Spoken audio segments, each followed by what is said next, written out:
Fun fact number 86. I went on a hike the other day. I love going to the ocean and diving through waves, and I haven't had a chance to do that. But we had less time and didn't want to bring as much with us, so me and my friend, we went on a hike.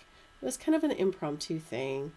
We found a trail nearby, and it was called Downslope, and I was like, and it didn't say how long it was and how you turned around, and I just wanted a nice 1.9 mile loop or 2 mile loop that was easy, maybe a little uphill, maybe a little downhill, maybe some nature, but just a nice little hike, just to talk and hike and see nature, one of those. And so we went to a trail called Huckleberry Hill. We went there, and first we're like, oh, there's a park here. Oh, it's like surrounded by houses. It was kind of strange. But we went ahead and started walking, and we started getting into some nature, and it warned us about, mountain lions and stuff like they always do. And we already know what to do. And we didn't really wear our hiking shoes or bring water with us because it was a 2 mile hike. A 2 mile hike I used to do all the time with my dog. It was like I used to walk 2 miles all the time. It was not a big deal. I didn't have to bring water with me unless it was 115 degrees, but a 2 mile hike is nothing. I don't need hiking boots and things like that. So we get to part of the trail, and there's a lot of stairs. And I'm like, maybe I'm more out of shape than I thought I was. But it was okay. We made it up the stairs, and we're figuring, well, that's, we just, from the parking lot up the stairs, that was probably maybe, a third of the mile or something, that wasn't too bad. We can do this. And so we're hiking, and there's all these offshoot trails and different trails and stuff. But we're trying to stay on the one, so we just do the little loop. And we have the GPS, and my friend said, we'll go uphill a little bit, and then we turn around, and then we go downhill a little bit, and then we go uphill a little bit, and then we come back. It's not a big deal. Well, we went uphill, and we went uphill, and we went uphill, and we went uphill. And we saw the ocean, and we could see the highway, and we could see a military base, and we're like, okay, this is fine, but we should start looping back soon. This was about a mile, and because none of us have those walk-in watches that tell you, hey, you've just walked a mile or you've done 200 steps. We don't care about that. We just go. And it was probably about a mile by then. Probably, yeah, should have been a mile by then. And we took some lovely pictures and stuff, and we were enjoying the flowers and the sticky monkey plants and different things. And we figured that we should be seeing the loop soon, and we found some rattlesnake grass and played with that. And I was getting a little thirsty by then, but I thought, hey, we should be looping back to the car, and I can make it another mile. Yeah. We weren't on the right trail. Once again, not on the right trail. And the half an hour to an hour hike that we were looking at became 3 hours. And at one point, we're like, oh, we're going to be looping here. It was probably about an hour in, hour and a half in. About an hour and a half, I would say. We're like, oh, we're looping around, but we're going down. We're going way down, and we need to be up for the stairs, so this is really weird. And we hit a gate.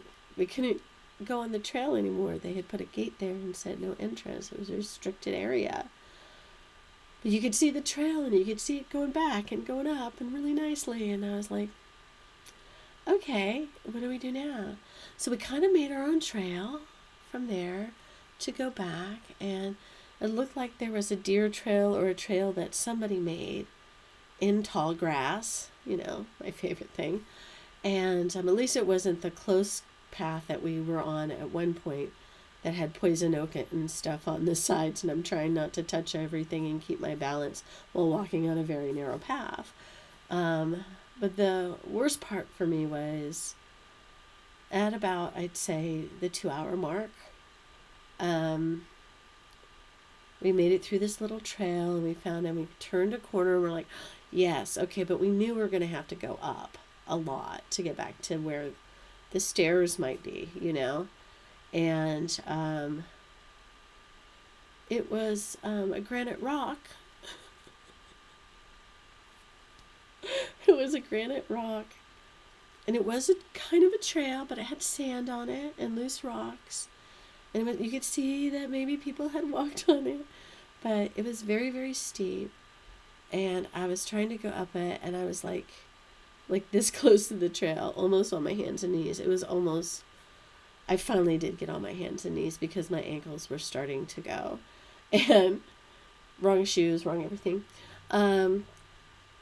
And I'm basically rock climbing up the side.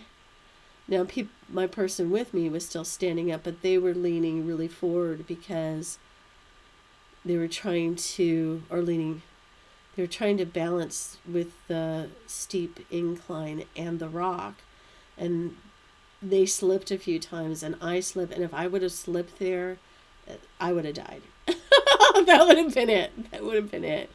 And so I'm on my hands and knees trying to keep going up this granite rock, and it wasn't like a face, but it was like that, and you can walk up it.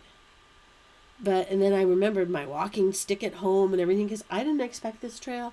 It was going to be a loop, or maybe like a loop, but not like a loop. And so, luckily an angel came by. Her name was Sandra, and I just called her Angel. She came from behind, and she said, "Do you need some help?" And I said, "Yes, I do." And so my friend held one hand, and Sandra held the other. And I was about halfway up when she came along and helped me up the rest of the way, and just the sweetest person, and was part of the military establishment that was there, that had put up more fences as well, and they had to get back, and we had started about 3:00, and it was around 5-ish, and they had to get back before 6 because the gate closed that let them onto the paths. But she was very, very sweet, and she was an angel in disguise that helped me up that granite face. After that, I just needed to sit down and catch my breath, and then we moved on, and we found our way back, and there was some more tall grass, narrow trails, but we found our way back to the path. We had to go up a little bit more, but it was like a regular trail, and found the stairs, and then people were going, but they were just going up and down the stairs, and I'm like, maybe that's what we were supposed to do. I don't know. But that is the hike, and it seems like every time I go on a hike, we get lost, and then something happens with the trail, and then we're on the wrong trail, and then we have to make our own path back. So, and the hour hike, or the half an hour hike, becomes 3 or 4 or 5 hours. The 2-mile hike becomes a 5 or 6 mile hike. So, yeah, GPS doesn't always help you with that. So, if you're going on a hike, just bring the water, bring your walking stick, even if it looks like it's going to be an easy trail, because you never know where you're going to end up, and if you're going to have to do some rock climbing, and the angel's going to have to come by and save you. So thank you, my angel, and ciao, Bellas.